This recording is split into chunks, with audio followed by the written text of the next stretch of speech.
Students, इस video में हम कार्बोक्सिलिक एसिड्स की उन रिएक्शंस के बारे में पढ़ेंगे जिसमें पूरा कार्बोक्सिलिक ग्रुप इन्वॉल्व होता है। तो सबसे पहली रिएक्शन हम पढ़ने वाले हैं reduction of carboxylic group. Carboxylic group को हम lithium aluminium hydride catalytic reduction diborane के साथ रिएक्ट कराकर रिड्यूस कर सकते हैं। यदि हम कार्बोक्सिलिक एसिड का रिडक्शन करते हैं तो हमें primary alcohol as a product मिलता है। एग्जाम्पल के लिए, यदि हम प्रोपोनिक एसिड का लिथियम एल्युमिनियम हाइड्राइड के प्रेजेंस में रिडक्शन कराते हैं तो हमें 1 प्रोपेनॉल एज अ प्रोडक्ट मिलता है। बहुत बार स्टूडेंट्स कार्बोक्सिलिक ग्रुप को रिड्यूस करने के लिए सोडियम बोरोहाइड्राइड का यूज करते हैं, जो कि गलत होता है क्योंकि सोडियम बोरोहाइड्राइड एक वीकर रिड्यूसिंग एजेंट होता है जो कि carboxylic acid, esters, epoxides, nitro compounds और नाइट्राइल्स को रिड्यूस नहीं कर सकता, लेकिन यह कार्बोनिल कंपाउंड्स और असाइल क्लोराइड्स को रिड्यूस कर सकता है। नेक्स्ट रिएक्शन हम पढ़ने वाले हैं डीकार्बोक्सिलेशन रिएक्शन। इस रिएक्शन में कार्बोक्सिलिक एसिड सोडियम हाइड्रोक्साइड के साथ कैल्शियम ऑक्साइड की प्रेजेंस में रिएक्ट करके हमें अल्केन दे देता है। इस रिएक्शन को हम सोडा लाइम प्रोसेस कहते हैं। चलिए देखते हैं यह रिएक्शन किस तरह से होती है। सबसे पहले कार्बोक्सिलिक एसिड बेस के साथ रिएक्ट करके हमें कार्बोक्सिलेट आयन और वाटर देगा।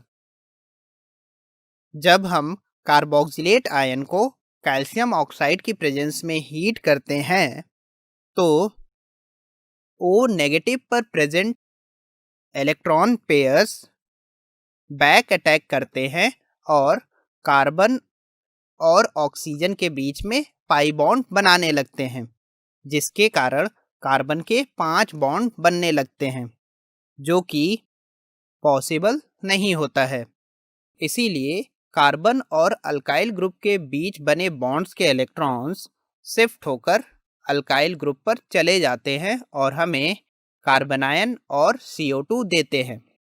सिंस यहाँ पर CO2 गैस रिलीज हो रही है, इसीलिए हम इस रिएक्शन को डीकार्बोक्सिलेशन रिएक्शन भी कहते हैं।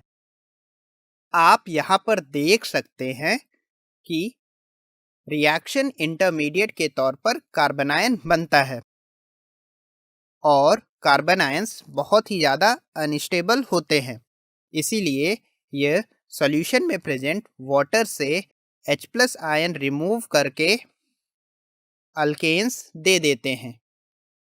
आप यहाँ पर नोट कर सकते हैं कि बनने वाले अल्केन्स में कार्बोक्सिलिक एसिड के कंपैरिजन में एक कार्बन कम है, इसीलिए हम इस रिएक्शन को स्टेप डाउन रिएक्शन भी कहते हैं।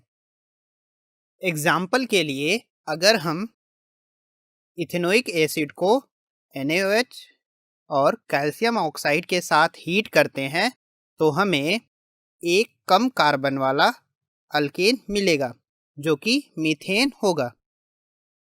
वहीं अगर हम बेंजोइक एसिड को सोडियम हाइड्रोक्साइड और कैल्शियम ऑक्साइड के साथ ट्रीट करते हैं, हमें बेंजीन एज अ प्रोडक्ट मिल जाएगा।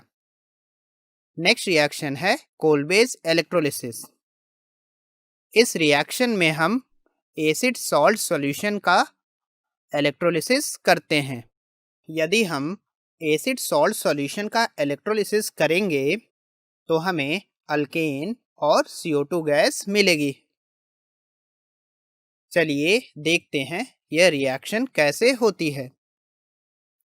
हमने रिडॉक्स रिएक्शन वाले चैप्टर में यह पढ़ रखा है कि इलेक्ट्रोलिसिस के दौरान एनोड पर ऑक्सीडेशन रिएक्शन होती है।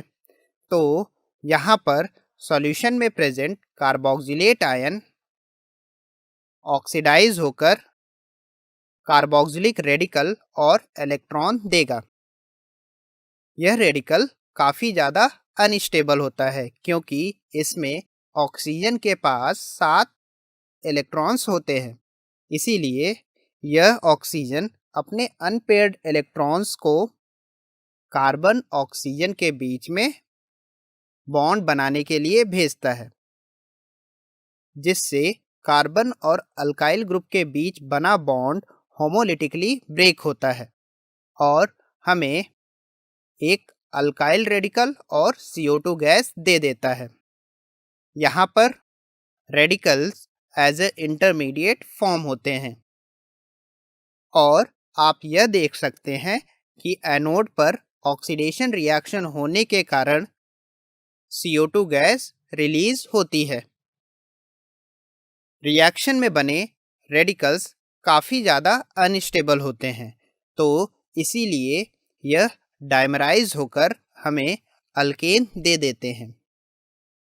एक चीज़ आप यहाँ पर नोट कर सकते हैं कि बनने वाले अल्केन में कार्बन का नंबर कार्बोक्सिलिक एसिड में प्रेजेंट अल्काइल ग्रुप के कार्बन के नंबर का डबल होता है।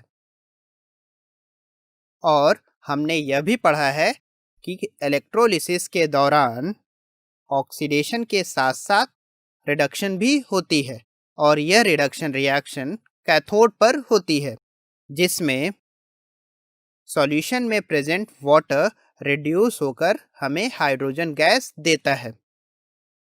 तो हम यह कह सकते हैं कि रिएक्शन के दौरान कैथोड पर हाइड्रोजन गैस रिलीज होती है। यहाँ पर एक चीज़ और नोटिस कर सकते हैं कि वाटर के रिडक्शन के कारण हाइड्रोक्साइड आयंस बन रहे हैं।